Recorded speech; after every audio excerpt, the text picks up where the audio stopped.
करने रूप ही है। यत्न तो उसमें इंद्रिय ज्ञान का निरोध हो जाता है और सम्य ज्ञान की उत्पत्ति होती है। और जब इंद्रिय ज्ञान को बुरा जान लेते हैं तो इंद्रिय ज्ञान से बचते हैं तो स्वसंवेदन में उपस्थित हो जाते हैं। इस प्रकार मार्ग अत्यंत संक्षिप्त ही है। ज्ञान की हेयता में ज्ञान का विषय की भी हेयता आ जाती है, ज्ञान के साधन की भी हेयता आ जाती है।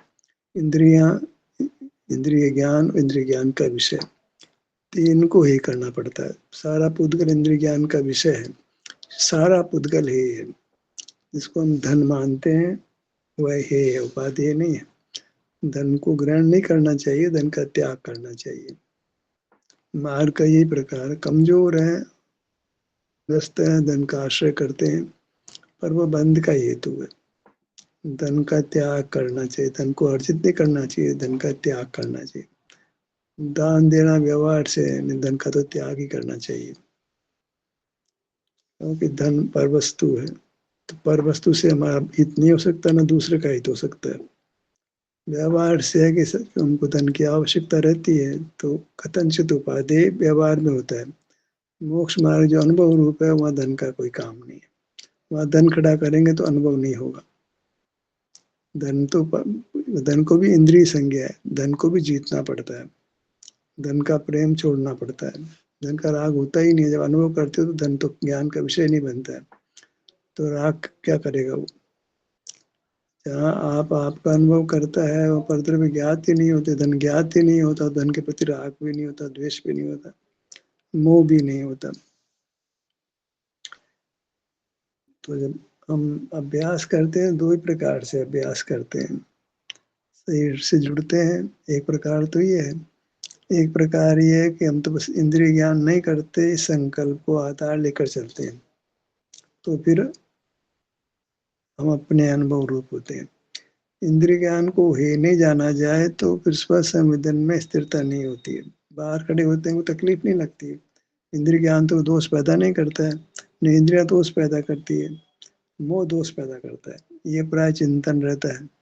तो फिर इंद्रिया को हे नहीं जाना, तो इंद्रिय ज्ञान को भी हे नहीं जाना, इंद्रिय के विषय को भी हे नहीं जाना, तो मोक्ष मार्ग नहीं बनता है।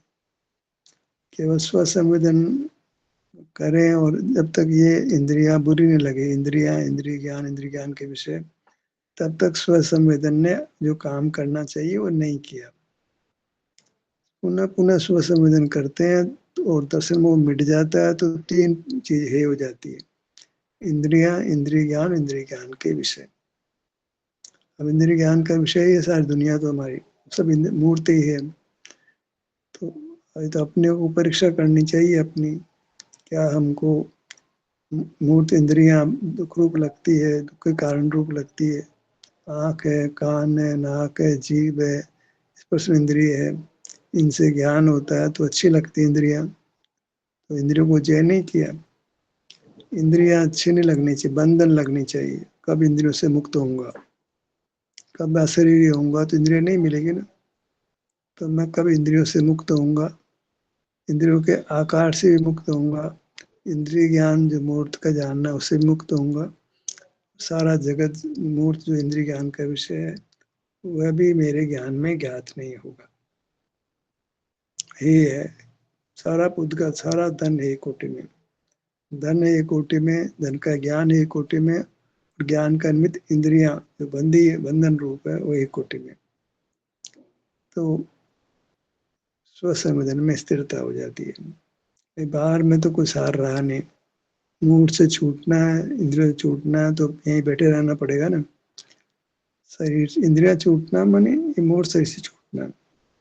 मूड शरीर से तो इंद्रिया बनी हुई है, तो फिर रात दिन दिखता है तो मूड शरीर तो बंधा है, सारा इंद्रिया तो बंधी पड़ी है हमारे साथ।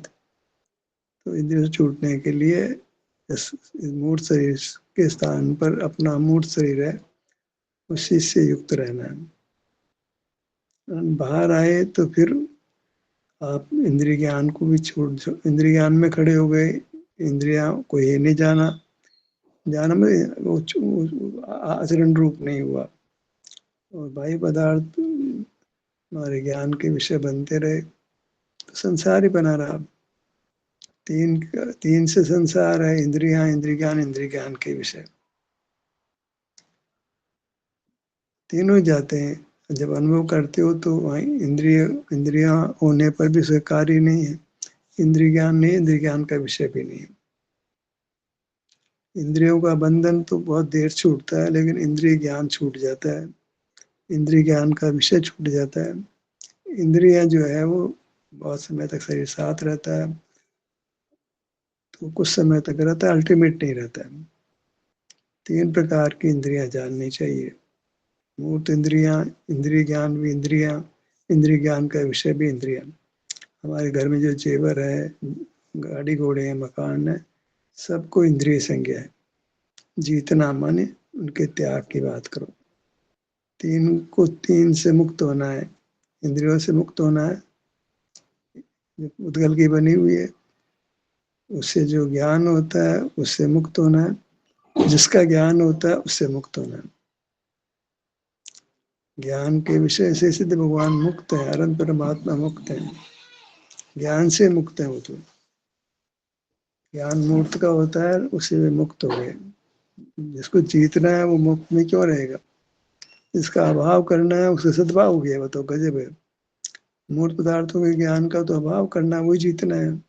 जिसका हम अभाव कर रहे हैं वही ज्ञान हो गया मोक्ष में। जिसको बुरा जाना, बहुत यत्न से छोड़ा, वो फिर खड़ा हो गया। तो कैसे हम युक्ति स्वीकार कर सकते हैं, जिसको हे जाना था, निंद जाना था, वो फिर खड़ा हो जाए। सब बगैर इंद्रियों के होता है, इसलिए उपादेय हो गया। जानना कैसे भी हो, मूर्त जानना हुआ तो उसको इंद्रिय ज्ञान संज्ञा है। मूर्त के ज्ञान को इंद्रिय ज्ञान संज्ञा है। प्रत्यक्ष भी होता हो तो भी वो इंद्रिय ज्ञान ही कहलाएगा। मूर्त का ज्ञान वो इंद्रिय ज्ञान नाम पाता है। तो परमात्मा को मूर्त का ज्ञान हुआ तो जिनेंद्र नहीं रहेंगे, वो इंद्रिय ज्ञान नहीं होगा। अब जैन मान्यता तो चली आई है, अब उसी को पकड़ना है। तो फिर बाबा वाक्य प्रमाण हो गया, जो बाबा ने कह दिया वो सही है। और ऐसा लोक में भी नहीं होता है। बच्चे ज्यादा ईमानदार, ज्यादा सज्जन हो जाते हैं माँ बाप के मुकाबले में। जरूरी नहीं है कि बच्चे माँ बाप से आगे नहीं बढ़ सके। माँ बाप तो पढ़ते नहीं है, बच्चे आईएएस बन जाते हैं, आईपीएस बन जाते हैं, कमिश्नर बन जाते हैं, प्रधानमंत्री तक बन जाते हैं, राष्ट्रपति बन जाते हैं। परंपरा थोड़ी चलती, पिताजी के बेटा राष्ट्रपति बने, राष्ट्रपति का बेटा राष्ट्रपति बनेगा। कोई भी जो है उत्थान कर सकता है। तो भूतकाल अच्छा ही रहा हो ये बात नहीं है। हमें अनादि से भूतकाल, मारीची कितने पुरातन है, तो महावीर तो छोड़ देते हैं, उससे आगे बढ़ जाते हैं, स्वयं स्वयं से आगे बढ़ जाता है। यही तो मार्ग है। हमारा भूतकाल खराब था, भूतकाल अच्छा नहीं खराब, वर्तमान अच्छा, भविष्य उससे भी अच्छा होने वाला है। पुरातन होने से, सनातन होने से, प्राचीन होने से कोई अच्छा नहीं हो जाता है। मार्ग तो हमेशा ही नूतन होता है, शादी होता है। पहले नहीं था मार्ग, मार्ग तो नया प्रकट होता है। तो पुरातन नहीं होता है, मार्ग नया होता है, मोक्ष भी नया ही होता है। मोक्ष बना रहता है, तो प्रति समय नई नई मोक्ष की पर्याय आती है। तो मुख्य रूप से तो आत्म प्रेरणा से यह है कि अपने साधना का स्थल अपना शरीर है, तो शरीर में बने रहने का प्रयत्न करना है। उसके बिना चैन नहीं पड़े। वो सुगम भी है, बस जो आहार लेते हैं तो उससे बाधा हो जाती है। आहार लेने के बाद में प्रमाद उत्पन्न होता है। आहार निद्रा को उत्पन्न करता है, निद्रा अनुभव में बाधक होती है। इसलिए आहार के प्रति सजग रहना चाहिए। सजग रहने का मतलब क्या, न्यून आहार लेना चाहिए। अगर आप मोक्ष मार्ग चाहते हैं, मोक्ष चाहते हैं, तो प्रमाद नहीं रहना चाहिए, सजगता रहनी चाहिए। तो उसका एक उपाय है कि आहार न्यून हो। उन्हें कितना आहार देते हैं कि तवे पर पानी डालते हैं, बूंद गर्म तवे पर तत्काल ही उठ जाती है। इतना भोजन ग्रहण करते हैं कि पेट में गैर पच गया बस। अग्नि इतनी तीक्ष्ण होती है, सुधाग्नि इतनी तीव्र होती है कि इधर भोजन गया और उसका रस बन जाता है। इतना भोजन कम लेते हैं। इतनी सुधाग्नि हो तब लेते हैं, पहली बात तो। तीव्र क्षुधा लगती है तब भोजन लेते हैं, और थोड़ा लेते हैं कि इतना कि प्रमाद पैदा नहीं करें, नहीं तो उनका गुणस्थान ही गिर जाएगा। अनुभव में मन नहीं लगेगा, निद्रा आया कभी प्रमाद हुआ करेगा, विषय ग्रहण करने का ही परिणाम होगा, तो फिर मुनि पद ही गिर जाएगा। एक समय आहार लेना, अल्पाहार लेना, ये मुनि के लिए आवश्यक है। बार बार आहार लेना ये मुनि का स्वरूप नहीं है। एक बार बस पानी पीना हो, जो भी लेना हो, एक बार, और वह भी अल्पाहार, तो वह मुनि चर्या को निभा सकता है। नहीं तो नींद भी ज्यादा आएगी, प्रमाद भी होगा। निद्रा प्रमाद की स्थिति है, वह प्रयत्न नहीं कर सकता, सुप्रमाद कहते हैं। एक बार समझ आ जाए, दूसरी बार यह है कि भाई प्रसंगों में कम से कम पढ़ो, आहार कम से कम लो, तो मार्ग बनेगा। भाई प्रसंगों में जाओगे तो वह ध्यान करने का अवसर, अपना अनुभव करने का अवसर कहाँ रहेगा। शादी विवाह में जाना, किसी के जन्म में जाना, किसी के मरण में जाना, किसी के नाना प्रकार के आमोद प्रमोद के साधन होते हैं। अब तो शादी बार बार होने लगी, एनिवर्सरी हर साल शादी करते हैं, तो वो तो मामला तो बहुत खराब है। हम कब कब किस किस की शादी में, किस किस की एनिवर्सरी में जाएंगे। हर व्यक्ति बर्थडे बना रहा है, हर व्यक्ति एनिवर्सरी बना रहा है, खुद की बना रहा है, बच्चों की बना रहा है, पत्नी की बना रहा है, पति के, सब भाई की बना रहा है। तो फिर बाहर ही रुलते रहो, अनुभव का अवसर कहाँ है। कमाते रहो, खूब कमाओ, खूब खर्च करो, कमाने में बहिर्मुख, खर्च करने में भी बहिर्मुख, बचाने में भी बहिर्मुख। बचाने में इस पैसे को कहाँ लगाना है, कहाँ इन्वेस्ट करना है, ज्यादा ब्याज कहाँ मिलेगा, प्रॉफिट कहाँ ज्यादा मिलेगा। बस ऐसे ही जीव बाहर ही बाहर बना रहता है। तो उसका लक्ष्य नहीं बनता है कि मुझे केवल अपने शरीर तक बने रहना, इसके अलावा सुखी होने का कोई रास्ता नहीं है, और सब उपाय झूठे हैं। शरीर पे बने रहना, बाहर नहीं रहना, दो बातें हो गई। बाहर रहने का निषेध नहीं करोगे तो शरीर में बना नहीं रहेगा, बाहर पट आ जाएगा। अस्ति नास्ति दोनों होनी चाहिए, बाहर नहीं रहना है, भीतर रहना है। दोनों का बराबर वजन, किसी को कम ज्यादा नहीं कर सकते हो आप। एक का निषेध, एक की स्थापना, दोनों साथ चलेंगे, उत्पाद वे दोनों साथ चलेंगे, तो मोक्ष मार्ग बनता है। जितना इंद्रिय ज्ञान को छोड़ने का प्रयत्न है, उतना ही स्वस्थ संवेदन करने का प्रयत्न है। बैलेंस है दोनों, दोनों एक साथ है। तो बाहर जहाँ अनुभव नहीं कर सकते हैं, उन प्रसंगों से बचना पड़ता है। नाम के लिए करते हैं बहुत ज्यादा, तो मनोरंजन के लिए करते हैं। हम नहीं कहेंगे तो बुरा लगेगा, कोई बुरा कहेगा तो लोक संज्ञा खड़ी है, लोक संज्ञा वो मान कषा है, और क्या है। लोक संज्ञा ध्रुव काटा है, लोग क्या कहेंगे, मेरी इज्जत खराब हो जाएगी। तो इज्जत चाहिए कि मोक्ष चाहिए। इज्जत चाहिए, इज्जत चाहिए तो मान कषाय, मोक्ष नहीं होने वाला। मान कषाय के साथ तो नरक होता है, मोक्ष थोड़ी होता है। तो लौकिक प्रसंगों से बचना पड़ता है, तो फिर अपने अनुभव रूप रह पाओगे। नहीं तो बाहर ही खड़े रहोगे, ज्ञान में खड़े रहोगे, इंद्रिय ज्ञान में खड़े रहोगे। ज्ञान का नाम इंद्रिय ज्ञान है। अब समझ को भी इंद्रिय ज्ञान कह देते हैं, वास्तव में इंद्रियों से नहीं होती है। तो इंद्रिय ज्ञान से उत्पन्न भी समझ तो सब मिथ्या ही होती है। अनुभव करता है, उससे दशम हो जाता है, तो सच्ची समझ पैदा होती है, उसको सम्यक ज्ञान नाम मिलता है।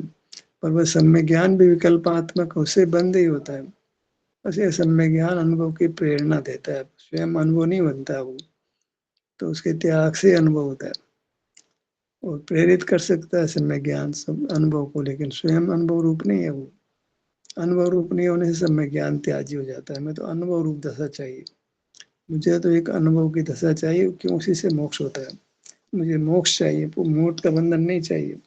बहुत बर्दाश्त कर लिया, अब गले तक आ गई बात। अब मूर्त के बंधन के साथ, मिलावट के साथ, अशुद्धता के साथ नहीं रहना। अशुद्ध जीवन नहीं जीना।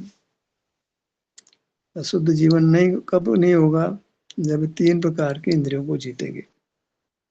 ऐसे तो एक को जीतने में बाकी भी जीती जाती हैं, और समझने के स्तर पर इंद्रिय ज्ञान हो रहा है, इंद्रिय ज्ञान का निमित्त इंद्रियां जो मूर्त बंधी हुई है वो खरी बुरी है। आंखें बुरी, कान बुरे, जो मूर्त सब बुरे है, सब एक कोटि में जाते हैं क्योंकि परतत्व है। और इंद्रिय ज्ञान का विषय तो प्रकृति परतत्व है, तो इंद्रिय ज्ञान का विषय भी परतत्व है, इंद्रियां भी परतत्व है, और इंद्रिय से उत्पन्न हुआ ज्ञान पराधीन होने से वो भी परतत्व है। तो स्वतत्व क्या है? अपना निज विस्तार और उसमें अनुभव रूप दशा, उसी वहीं बने रहना, अपने विस्तार में रहना, विस्तार से बाहर नहीं आना। जैसे भी अनुभूति हो, पहली शर्त है विस्तार में रहना। जो विस्तार में रह रहा है वो कर्मों के बंधन से मुक्त हो जाता है। पांव से मस्तक, बस आपाद मस्तक, इतना सा ही ग्रहण करना, इसके आगे नहीं बढ़ना। आपाद मस्तक कहने से सब कह दिया। होनार जीवन, होनार मन मंद कषाय वाला जीव हो तो वो तो आपाद मस्तक नाम सुनते मोक्ष मार्ग पा लेता है।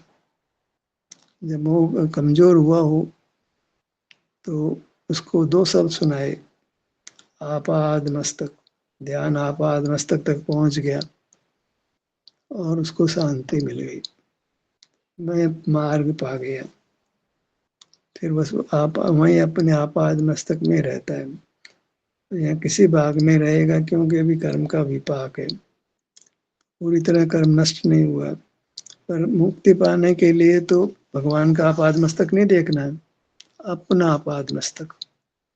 भगवान का मूर्त शरीर नहीं देखो, अपना भी मूर्त शरीर नहीं देखना है। अपना ही मूर्त शरीर देख, अपना अमूर्त शरीर को लक्ष्य में लेना, जो सिर से पांव तक विस्तार को प्राप्त है, उसी आकार में है। तो आपाद मस्तक, बस इतना मोक्ष मार्ग, सिर से पांव तक, ये उपादेय तत्व है। भाई तत्सम हेयम, और यही क्षेत्र में पुद्गल और वायु तत्व है। अंदर बाहर सब जगह, अंदर में अपने पूरे क्षेत्र में पुद्गल बसा हुआ है। अपने भीतर हार्ट है, लंग्स से सब पुद्गल के बने हैं, सब बाई तत्सम है। अपने भीतर का पुद्गल भी बाई तत्व है, अपने अलावा सब बाई तत्व है। हम अंतस तत्व हैं, बाकी सब बाई तत्व है। बाई का था तो अपनी वस्तु को अंतर अंतर कह दिया, बाकी तो बाहर है, बाहर नहीं है तो आप ही है। बाहर नहीं रहना तो आप अपने में हो, इतना ही मार्ग है, बाहर नहीं रहना बस। कोई आमोद प्रमोद के कारण बने, चाहे नाम का कारण बने, कोई धार्मिक कार्यक्रम हो, कोई हो, बाहर नहीं रहना। धार्मिक कार्यक्रम में भी बाहर नहीं रहना, शामिल ही नहीं होना। भाई तत्सम है हम, बाहर तो सब है, सारा ब्रह्मांड है यार, आप चिति पिंड, आप उपादेय हो। वो तो चित बाहर का पिंड तो दिख रहा है क्योंकि हम संकुचित हो गए हैं। फैल जाए तो फिर अंदर का तो कुछ दिखाई पड़ता ही नहीं है, बाहर कोई पदार्थ रहता नहीं है, तो एकदम सुगम हो जाता है। सहज अनुभव रूप स्थिति रहती है, बाहर कोई पदार्थ है नहीं, अंदर का पदार्थ दिखता नहीं है किसी प्रकार भी। तो हर क्षेत्र में रहा पदार्थ ज्ञान में ज्ञात होता है इंद्रियों के माध्यम से, तो वो तो करना नहीं है। तो अपनी मूर्त है उपाधि अपनो अपा, तो अपनी मूर्त, बस वही अपने लिए भगवान है। इसको मूर्त को शरीर कहते हैं।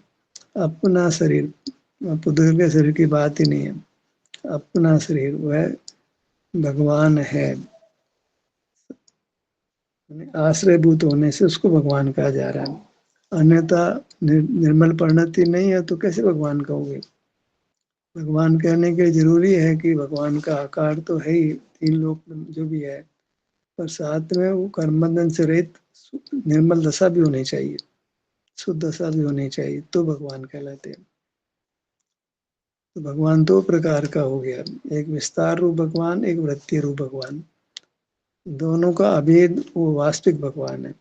केवल विस्तार को कोई भाव भगवान संज्ञा नहीं दी जा सकती है, केवल वृत्ति को भी भगवान संज्ञा नहीं दी जा सकती, ऐसी वस्तु पाई नहीं जाती।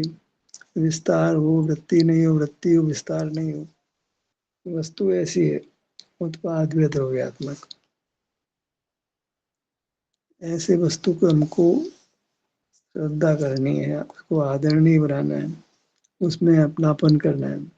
जो शरीर अनुभव शरीर के आता है उसको अपना मानना है, एक शरीर को अपना नहीं मानना है, व्यवहार से मानना है, निश्चय से नहीं मानना है।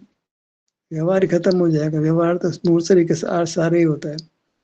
व्यवहार से मूर्त शरीर रसोई में हूँ, क्योंकि व्यवहारी जन तो अमूर्त शरीर को नहीं देख जान सकते हैं। उनके लिए तो शरीर संज्ञा मूर्त शरीर को ही है। पर अपने लिए जो आप अनुभव करता है उसके लिए शरीर से मतलब अमूर्त शरीर है। बाहर के बहिर्मुख जीवों के लिए शरीर है वो मूर्त ही है, और जो अंतर्दृष्टि वाला जीव है उसको शरीर अमूर्त ही है। अनुभव करने वाले को तो शरीर से अमूर्त ख्याल में आता है, और जो अनुभव नहीं करता उसी सबसे मूर्त शरीर ख्याल में आता है। सब अपनी अपनी परीक्षा कर लें कि शरीर सबसे क्या ख्याल में आता है। अगर शरीर सबसे मूर्त शरीर ख्याल में आता है तो समझ लीजिए कि भी मोक्ष मार्ग बहुत दूर है, और शरीर सबसे अमूर्त शरीर ख्याल में आता है तो समझ लो मोक्ष मार्ग निकट है, अब आपको मिलने वाला है। शरीर सबसे जब अपना अमूर्त शरीर ख्याल में आए तो समझ लेना कि मुक्ति दूर नहीं है। जो प्राप्त करने लायक वस्तु है वो आपको प्राप्त हो गई, लक्ष्य में आ गई। वो सुख रूप सुख के लिए फिर अमूर्त शरीर का ही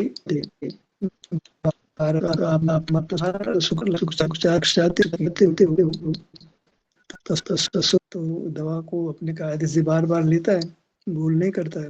यहाँ तो रोग ऐसा लगा है जो कि निरंतर चल रहा है और निरंतर औषधि मांगता है, और वो औषधि है वो अनुभव की है।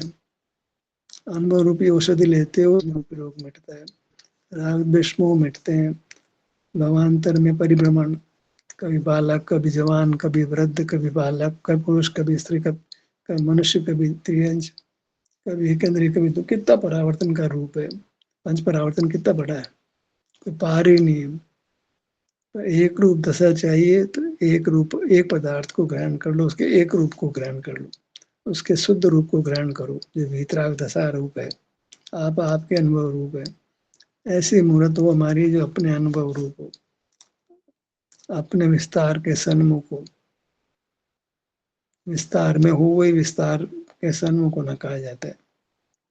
पांव से मस्तक तक हम बने रहें, अपनी आत्म प्रेरणा से बने रहें, और कोई कार्य नहीं हो तो यही काम करें, अल्पाहार करें ताकि अनुभव में बाधा नहीं हो।